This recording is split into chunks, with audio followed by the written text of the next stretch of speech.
एक ऐसी case file जिसने पाकिस्तानी मीडिया से लेकर इंटरनेशनल मीडिया तक में हंगामा मचा दिया। क्या सच में इस केस को इसलिए अंजाम दिया गया क्योंकि इसका मोटिव पर्सनल रिजेक्शन था या वजह कुछ और थी? क्यों एक हंसती खेलती बच्ची की जान ले ली गई? कैसे मारने वाले ने नो शब्द को अपनी तौहीन समझ लिया? अगर आप भी जानना चाहते हैं इन सवालों के जवाब तो वीडियो को एंड तक देखिए।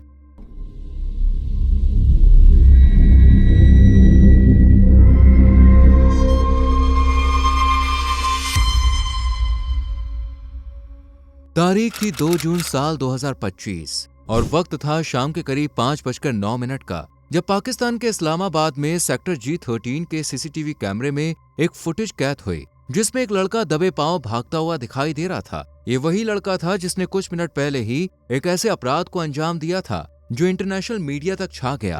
जी हाँ, सही समझे, हम बात कर रहे हैं सना यूसुफ केस के बारे में। 2 जून की शाम को सना इस्लामाबाद के अपने घर पर ही थी और थोड़ी देर पहले ही उनकी माँ पास की ही मार्केट से घर का सामान लेने गई थी। शॉप पास होने की वजह से किसी ने भी मेन गेट को लॉक नहीं किया था और ऐसे ही किसी मौके की तलाश में एक लड़का घर के पास मौजूद झाड़ियों में 3-4 घंटे से छुपा बैठा था ताकि मौका मिलते ही ये घर के अंदर घुस सके। अब सना की माँ तो मार्केट गई हुई थी, लेकिन घर पर सना के साथ उनकी बुआ लतीफा शाह थी। किसी को भी इस बात की खबर नहीं थी कि आज सना के साथ कुछ ऐसा होने वाला है जिसकी कल्पना भी कभी किसी ने नहीं की होगी। मेन गेट खुला देखकर अब वो लड़का घर के अंदर दाखिल हो जाता है और सामने खड़ी सना की बुआ से पूछता है कि सना कहाँ है। इस पर वो सीढ़ियों की तरफ इशारा करते हुए कहती है कि सना ऊपर वाले कमरे में है। ये सुनते ही वो ऊपर की तरफ चल देता है। अब क्योंकि इसकी उम्र भी ज्यादा नहीं थी तो ऐसे में सना की बुआ को लगता है कि शायद ये सना का ही कोई दोस्त होगा जो उससे मिलने के लिए घर आया है। पर उन्हें क्या पता था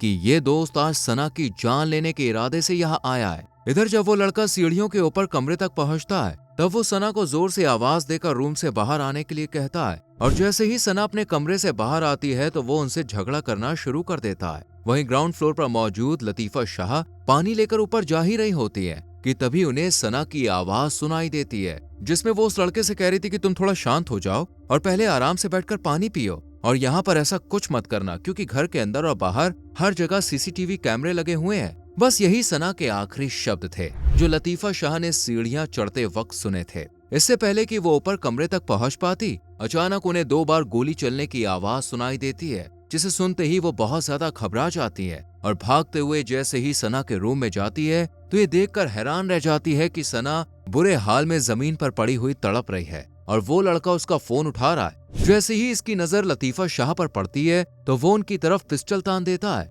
और उन्हें धमकाते हुए यहाँ से भाग निकलता है। हालांकि इसी दौरान वो बाहर लगे सीसीटीवी फुटेज में कैद हो जाता है। आपको बता दें, इसने सना के सीने पर 2 गोली मारी थी जिसके चलते उसकी हालत बहुत ज्यादा गंभीर हो जाती है। इधर लतीफा शाह जब अपनी भतीजी को इस तरह से अपनी आंखों के सामने तड़पता हुआ देखती है तो वो जोर जोर से रोना शुरू कर देती है और उनकी आवाज सुनकर आस पड़ोस के लोग भी घर में इकट्ठा होना शुरू हो जाते हैं। वहीं जब थोड़ी देर बाद सना की माँ घर आती है तो वो घर के अंदर का खौफनाक मंजर देखकर काफी सहम जाती है। इसके बाद सना को अस्पताल ले जाया जाता है, लेकिन तब तक काफी देर हो चुकी थी और सना मौत के मुंह में समा गई थी। लेकिन अब सवाल ये उठता है कि आखिर 17 साल की बच्ची से ऐसी क्या दुश्मनी थी जिसके चलते उसकी घर में घुसकर जान ले ली गई? क्यों पाकिस्तान के कई लोग सोशल मीडिया पर इस बच्ची की मौत को सेलिब्रेट कर रहे थे और ऐसा इसके फोन में क्या था जिस वजह से मारने वाला शख्स फोन को अपने साथ ले गया था? इन सभी सवालों के जवाब पुलिस भी जानना चाहती थी,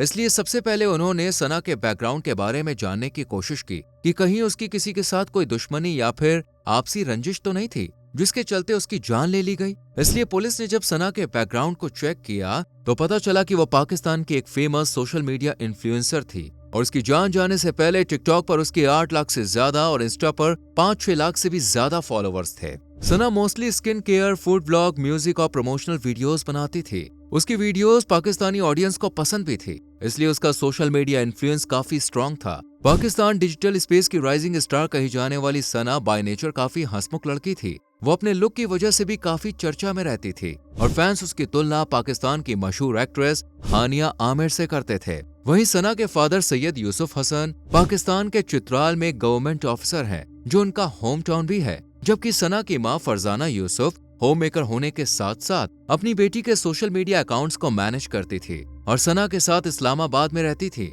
आपको बता दें, सना एक काबिल डॉक्टर बनना चाहती थी और अभी लास्ट ईयर ही यानी 2024 में उसने अपना 12th कंप्लीट किया था। इस वक्त सना मेडिकल की पढ़ाई कर रही थी। उसका एक 15 साल का भाई भी था जो 2 जून को अपने फादर के पास चित्राल में था। सना की जिंदगी में सब कुछ अच्छा चल रहा था, लेकिन तब तक जब तक उसकी जिंदगी में उमर हयात नाम का तूफान दस्तक नहीं देता है। दरअसल 2024 यानी आज से करीब साल भर पहले सना के पास इंस्टा पर एक मैसेज आता है और यहीं से उसकी जिंदगी एक नया रुख ले लेती है। ये मैसेज था 21 साल के उमर हयात नाम के लड़के का, लेकिन इसने सना को मैसेज क्यों किया और इसका सना के साथ क्या कनेक्शन था, ये समझने के लिए हमें पहले उमर हयात के बैकग्राउंड के बारे में जानना होगा। पाकिस्तान के फैसलाबाद डिस्ट्रिक्ट में जरानवाला इलाके का रहने वाला उमर हयात अपने पिता की चौथी शादी से हुई सबसे छोटी औलाद था। उमर की माँ 2 साल पहले ही गुजर गई थी, जबकि उसके फादर एक रिटायर्ड गवर्नमेंट एम्प्लॉय थे जिन्हें पेंशन मिलती थी और उसी से उमर हयात अपना खर्चा भी चलाता था। वो कोई काम धंधा नहीं करता था, बस सारा दिन आवारागर्दी किया करता था। उमर को दिखावे की दुनिया में जीने की आदत थी, जबकि घर के हालात इतने नाजुक थे कि उसके पिता को हाल ही में अपना एक छोटा सा प्लॉट बेचना पड़ा था और उससे जो पैसे मिले थे वो उन्होंने घर खर्च के लिए रख दिए थे। लेकिन उमर ने उनसे जबरदस्ती वो पैसे छीन लिए और अपने लिए एक आईफोन खरीद लिया। इतना ही नहीं, इन पैसों से वो किराए पर कार लेकर आता था और इंस्टा पर कोलैब के नाम पर लड़कियों को इनवाइट कर उनके साथ टिकटॉक वीडियोस बनाता था। उमर खुद को प्रॉपर्टी टाइकून बताता था और अपने आप को अमीर दिखाने के लिए पॉश एरिया में जाकर वीडियोस बनाया करता था, जहां बैकग्राउंड में नजर आ रहे बंगलों और लग्जरी कार्स को उमर अपना नाम देता था। दूसरे लफ्जों में कहें तो उमर की पूरी दुनिया सिर्फ झूठ पर ही बसी हुई थी और उसकी वीडियोस में जो कुछ भी लोगों को नजर आता था वो सच्चाई से कोसों दूर था। सिर्फ झूठ ही नहीं, बल्कि उमर का तो नेचर भी इतना घटिया था कि इसके मोहल्ले वाले तक इससे परेशान रहते थे। उमर पेड कोलैब, फोटोशूट और म्यूजिक वीडियो के नाम पर इंस्टा पर कई लड़कियों को अप्रोच करता था और उनके साथ टिकटॉक वीडियोस बनाता था। और ऐसे ही एक दिन इसकी नजर सना यूसुफ के प्रोफाइल पर पड़ गई। अब क्योंकि सना एक बड़ी इन्फ्लुएंसर थी और उसके कई चाहने वाले थे जो उसे फॉलो करते थे, तो ऐसे में उमर ने सना को भी फंसाने की सोची। लेकिन उसे ये बात भी अच्छी तरह से पता थी कि वो सना को बाकी लड़कियों की तरह अप्रोच नहीं कर सकता। इसलिए उमर ने ब्रांड डील के नाम पर सना को मैसेज किया और शराफत का चोला ओढ़कर खुद को एक इन्फ्लुएंसर और बड़े घर का लड़का बताते हुए बातचीत को इनफॉर्मल इंट्रोडक्शन तक ले गया। उसकी प्रोफाइल भी काफी प्रोफेशनल थी, जो उमर ने उधार के पैसे, मांगे हुए कपड़ों और किराए की गाड़ियों से बना रखी थी। इसलिए सना को भी उमर पर यकीन हो जाता है और being an influencer brand deal को मैसेज आना वैसे भी एक नॉर्मल बात थी। इसलिए सना भी इसे लाइटली ही लेती है और उमर से बातचीत करने लगती है। पर थोड़ी सी बातचीत में ही उमर ये गलतफहमी पाल लेता है कि सना भी बाकी लड़कियों की तरह उससे मिलने आ जाएगी, जबकि सना बड़े ही प्यार से उससे मिलने से मना कर देती है। लेकिन उमर जैसे लड़के नो मीन्स नो नहीं समझते हैं, इसलिए वो अब अलग अलग तरीके से सना से मिलने के बहाने बनाने लगता है। वो एक दिन उसे टेक्स्ट करता है और कहता है, मेरे पास ऐसे ब्रांड ऑफर है जो आपको पसंद आएंगे, इसलिए मैं आपसे एक बार मिलना चाहता हूँ। लेकिन इस बार भी सना ना में जवाब देती है और उससे कहती है कि नहीं भाई, मैं नहीं मिलना चाहती,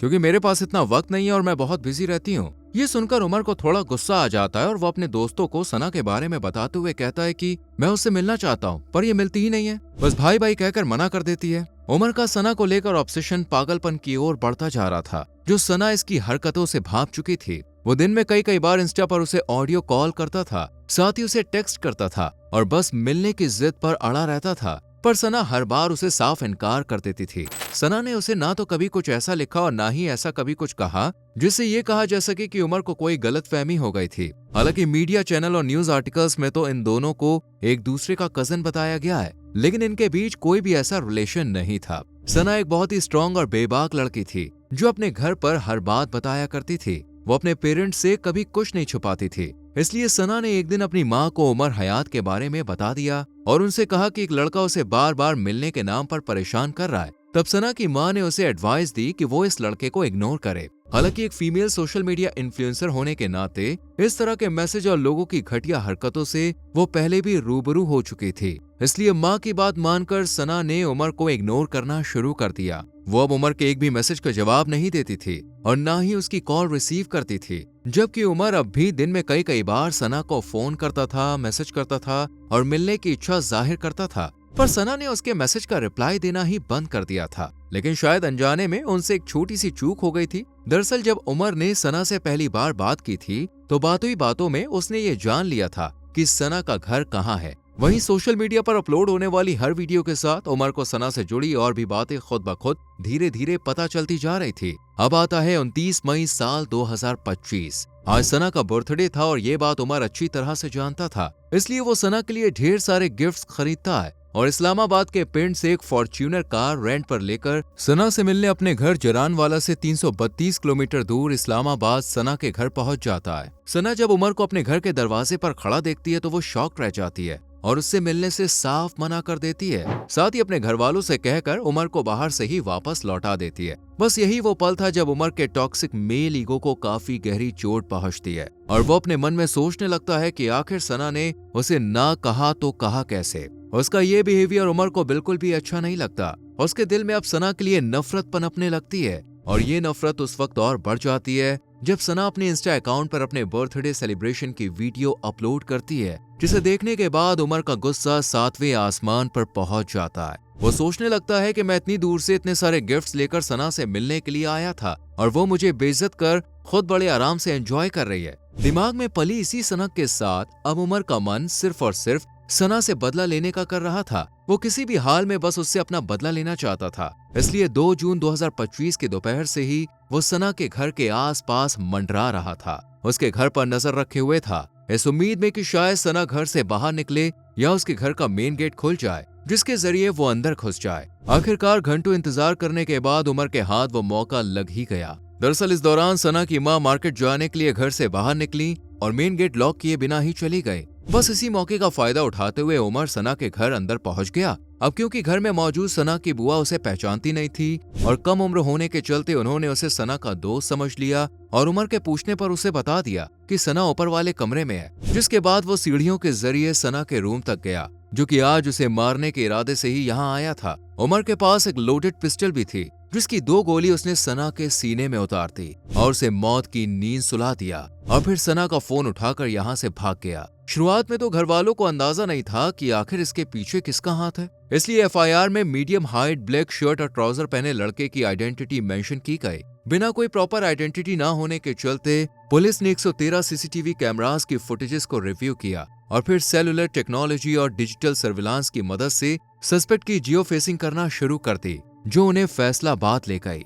यहाँ 8 अलग अलग जगहों पर छापे मारे गए और 20 घंटे बाद पुलिस ने जरानवाला से उमर हयात को अरेस्ट कर लिया। उमर के पास से .30 बोर की पिस्टल और सना का फोन भी बरामद हुआ, लेकिन उमर को पिस्टल कहां से मिली और किसने दी, इसकी जांच पुलिस अभी कर रही है। वहीं पुलिस ने जब उमर से पूछा कि वो सना का फोन अपने साथ क्यों ले गया था, तो उसने जवाब देते हुए कहा कि वो सना का फोन अपने साथ इसलिए ले गया था ताकि सना को भेजे गए सारे मैसेजेस और कॉल डेटा को डिलीट कर सके। इसके बाद पुलिस के सामने उमर ने अपना जुर्म कबूल कर लिया और पुलिस ने इसी बेसिस पर पर्सनल रिजेक्शन को सना की जान लेने का प्राइमरी मोटिव बताया। ये खबर न सिर्फ पाकिस्तानी मीडिया ने अपने न्यूज चैनल में दिखाई, बल्कि इंटरनेशनल मीडिया तक में सना के केस को कवर किया गया। वहीं सबसे ज्यादा हैरानी की बात तो ये है कि पाकिस्तान के ही कई लोग इस पूरे केस को सही और जस्टिफाइड बता रहे हैं। कोई उमर हयात के इस काम की तारीफ कर रहा है तो कोई उसे जस्टिफाइड बता रहा है, लेकिन क्यों? तो इसका जवाब है लोगों की घटिया सोच। कुछ लोगों को ऐसा लगता है कि लड़की का सोशल मीडिया पर वीडियो बनाना गलत है, ये उनके कल्चर का अपमान है, उनके वैल्यूज की तौहीन है। जबकि इस केस में अगर हम सना की बात करें तो उस लड़की ने कभी कुछ ऐसा वल्गर वीडियो या फोटो पोस्ट ही नहीं किया था जिसे देखने पर लोगों को शर्मिंदगी महसूस हो। लेकिन फिर भी जिन लोगों के दिलो दिमाग में गंदगी भरी हुई हो वो हर बात में बुराई ढूंढ ही लेते हैं। आपको बता दें, सना यूसुफ का अंतिम संस्कार इस्लामाबाद के एचिट कब्रिस्तान में किया गया था। फिलहाल पुलिस इस मामले की जांच हर एंगल से कर रही है ताकि सही बात का पता लगाया जा सके। आपके अकॉर्डिंग उमर हयात को कौन सी सजा दी जानी चाहिए, अपनी राय कमेंट सेक्शन में जरूर दें। वीडियो को लाइक और शेयर करें, चैनल को सब्सक्राइब करके बेल आइकॉन प्रेस करें जिससे आने वाली केस फाइल्स आपसे मिस ना हो। मिलते हैं अगली वीडियो में।